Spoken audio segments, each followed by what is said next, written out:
જય શ્રી કૃષ્ણ. આજે શ્રીજી બાવાના મંદિરમાં દોડધામ થઈ રહી છે. કોઈ બગીચાઓમાં પહોંચ્યા છે અને ત્યાંથી ફૂલના ટોપલા ભરીને લાવ્યા છે.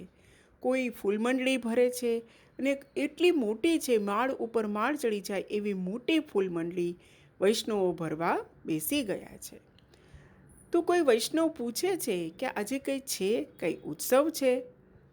તો ત્યારો જે મંદિરના જે સમાધાનીજી છે, માણસ છે, એ કહે છે કે ના, આજ કોઈ ઉત્સવ તો નથી, પરંતુ મુંબઈથી એક ધનિક શેઠ આવ્યા છે, તો તેમનો મનોરથ છે.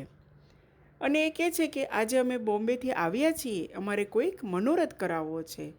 તો કહે છે કે હા, ભલે થશે, ઉષ્ણકાલ છે તો ફૂલમંડળીનો મનોરથ થઈ શકશે. અને પૂછે છે કે તમારો કેટલે સુધી વિચાર છે, એવું એમને પૂછે છે. તો ધનિક શેઠ તો અહંકાર હતું એમને પોતાના ધનનું, એટલે તો શું કહે છે, અરે કેટલે સુધી શું, 1000, 2000, 5000, 10,000, તમે પૈસાનું તો પૂછો જ નહીં. અને આમ બોલતા વખતે શેઠના મોં ઉપર તો અહંકાર અને અભિમાન એવું સ્પષ્ટ દેખાતું હતું. હવે આટલા મોટી એને ન્યોછાવર નક્કી કરી તો મોટી મોટી ફૂલમંડળીઓ ભરાવા લાગી. સામગ્રી પણ ખૂબ સિદ્ધ થઈ અને હવે શ્રીજીને રાજભોગ આરોગાવાનો સમય થયો. શ્રી ગુસાઈજી પ્રભુચરણ રાજભોગ ધરવા માટે પધારે છે અને શ્રીજી બાવાનું મુખ ઉપર દ્રષ્ટિ કરે છે, નિહાળે છે. તો આજે ગુસાઈજી શું જુએ છે કે કદી ન જોઈ હોય તેવી ઉદાસીનતા શ્રીજીના મુખ ઉપર દેખાય છે. અને તેમના જે નેત્રો છે એ પણ ખૂબ રોષવાળા છે. બિલકુલ તેમના મુખારવિંદ ઉપર હાસ્ય નથી. તો ગુસાઈજી પ્રભુચરણને તો આમ ચિંતા થાય છે, ઉદાસીન તે પણ થઈ જાય છે અને પૂછે છે, બાવા, આજે આપ કેમ આટલા ઉદાસ છો? કેમ આપના નેત્રો પણ જ્યારે ઉદાસ લાગે છે, આપના મુખ પણ ઉદાસ છે, આટલો સુંદર મોટો મનોરથ થઈ રહ્યો છે, છતાં આપના મુખારવિંદ ઉપર સેજ પણ ખુશી નથી. તો આ રીતે શ્રીજી બાવાને પૂછે છે કે અમારો શું અપરાધ છે, આપ અમને કૃપા કરીને જણાવો. તો શ્રીજી બાવા માત્ર એટલું જ કહે છે કે મારો એક ભક્ત છે, તે દુઃખી છે. તો હવે ગુસાઈજી બધા ત્યાંના જે મંદિરના માણસો છે તેમને આજ્ઞા કરે છે કે શાક ઘર, પાન ઘર, મેવા ઘર, મિશ્રી ઘર, જ્યાં બી વૈષ્ણવો જે સેવા કરવા બેસે છે ત્યાં આપ જાઓ અને જુઓ કે કોઈ એવું વૈષ્ણવ છે કે જે દુઃખી છે. તેનાથી આપણા શ્રીજી બાવા પણ દુઃખી છે. તો આવી રીતે જેમને આજ્ઞા કરી એ બધા વૈષ્ણવો, જેમ સમાધાની જેઓ વૈષ્ણવો, એ બધી જગ્યાએ જાય છે કે કયો ભક્ત દુઃખી હશે, શા માટે દુઃખી હશે, એમ કરતાં કરતાં આ બધી જગ્યાઓએ જઈને પધારે છે. તો જુએ છે તો બધી જગ્યાએ લોકો બધા બેઠા છે, આ બધી જગ્યાએ સેવા આનંદથી કરે છે, ઉમંગમાં છે, કોઈ દુઃખી નથી. હવે આ બધું કરતાં એક ફૂલઘર પાસે ત્યાં તે આવી પહોંચે છે. તો જુએ છે તો કે ફૂલઘરના બારણાથી થોડેક દૂર એક બાઈ છે, એ મૂર્છાવશ થઈને ત્યાં પડી છે અને ચોધાર આંસુ તેના નેત્રમાંથી નીકળી રહ્યા છે. તેના નેત્રોમાંથી દીનતા, વિરહ એના મુખ પર પણ દેખાઈ રહ્યું છે. હવે ત્યાં જ આપશ્રી પણ જે એમની સાથે નીકળ્યા હતા, ગુસાઈજી પ્રભુચરણ પણ, કે ચલો હું પણ જોવા નીકળું. તો ગુસાઈજીની પણ દ્રષ્ટિ ત્યાં પડે છે અને તે અટકી જાય છે અને સેવકને આજ્ઞા કરે છે કે આ બાઈને તમે અહીંયા બોલાવો, કેમ આ રીતે રડી રહી છે, એમને શું થાય છે? અને તેમને આજ્ઞા કરી કે એને અહીંયા બોલાવો.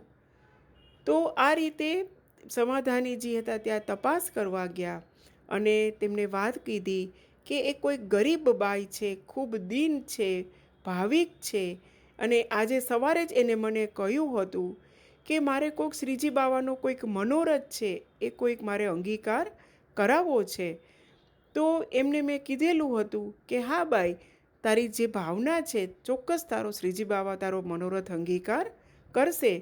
તો બાઈએ ત્યારે કીધેલું કે અમારી પાસે તો કાંઈ બહુ છે નહીં, અમે તો આજે ભારી વેચી અને એને નિર્વાહ કરીએ છીએ, તો અમારે તો બસ આ 10 રૂપિયાની ભેટ છે, બીજું કાંઈ અમારી પાસે નથી, બસ આટલામાં જ અમારે તો મનોરથ કરવો છે.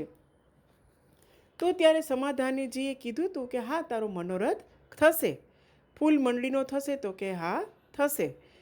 તો એને બીતા બીતા સમાધાનીજી હાથો પાડી હતી, તો 8 રૂપિયાની સામગ્રી ભરાવી અને 2 રૂપિયાના ફૂલ મંગાવ્યા. અને બાઈ હતી એ જાતે જ ફૂલ ભરવા બેઠી હતી. અને એ જ ટાઈમમાં આ શેઠ આવી ગયા અને એમનો મનોરથ નક્કી થઈ ગયો. તો એમની જે નાની ફૂલ મંડળી હતી એમને કોઈએ બંધ કરાવી દીધી અને એનો મનોરથ નિષ્ફળ થઈ ગયો.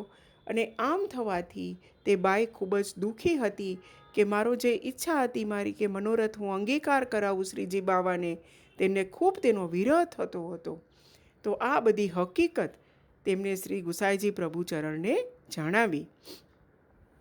તો ગુસાઈજી પ્રભુચરણ તો ઊભા થયા અને એ બાઈ પાસે પધાર્યા, એમની ઉપર જળ છાંટી અને શુદ્ધિમાં લાવ્યા.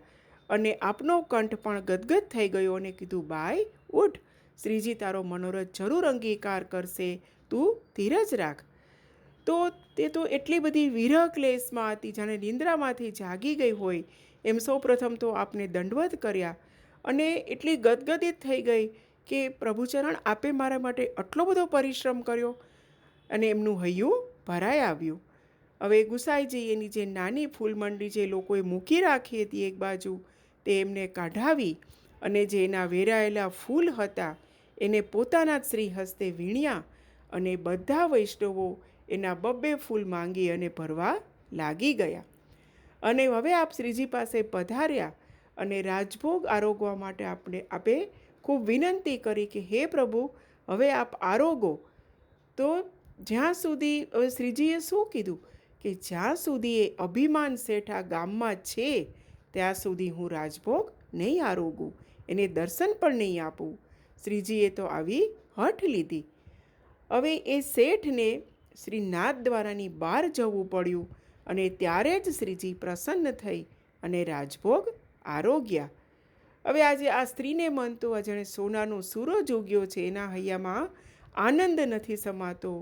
જેમ ફળ આવે છે ત્યારે વૃક્ષ નમે છે, તેમ તેમનું હૃદય પણ નમ્રતા અને દીનતાથી પરાકાષ્ઠાએ પહોંચ્યું છે. આ રીતે પ્રભુ માત્ર દીનતા, તમારો ભાવ, તમારો વિરહ એ જોવે છે. તમે કેટલા પૈસાનો મનોરથ કર્યો છે, એ અહંકાર છે, અભિમાન છે, એ ક્યારેય અંગીકાર કરતા નથી. માત્ર આપ 2 ફૂલ ધરો, તેમના ચરણમાં ધરો કે ફૂલ મંડળીમાં અંગીકાર કરાવો કે માળાજીમાં સિદ્ધ કરો, પરંતુ તેમાં જો ભાવ, વિરહ, દીનતા એ જો બધું નહીં હોય તો પ્રભુ ક્યારેય અંગીકાર કરશે નહીં. એટલે તો આપણા દયારામભાઈ કહે છે કે નિશ્ચયના મહેલમાં વસે મારો વાલમો. એમાં આપણને એ સમજાવે છે, દીનતાના પાત્રમાં મન મળી મૂકીને ભેટ ભગવંતજીને ધરજો રે. અને આપણે ફૂલમંડળીનું પણ પદ લઈએ, ફૂલનકી મંડલી બેઠે મનોહર ગોવર્ધન ગિરિધારી. જય શ્રી કૃષ્ણ. શ્રીજી બાવા કી જય. જય શ્રી કૃષ્ણ. આજે શ્રીજી બાવાના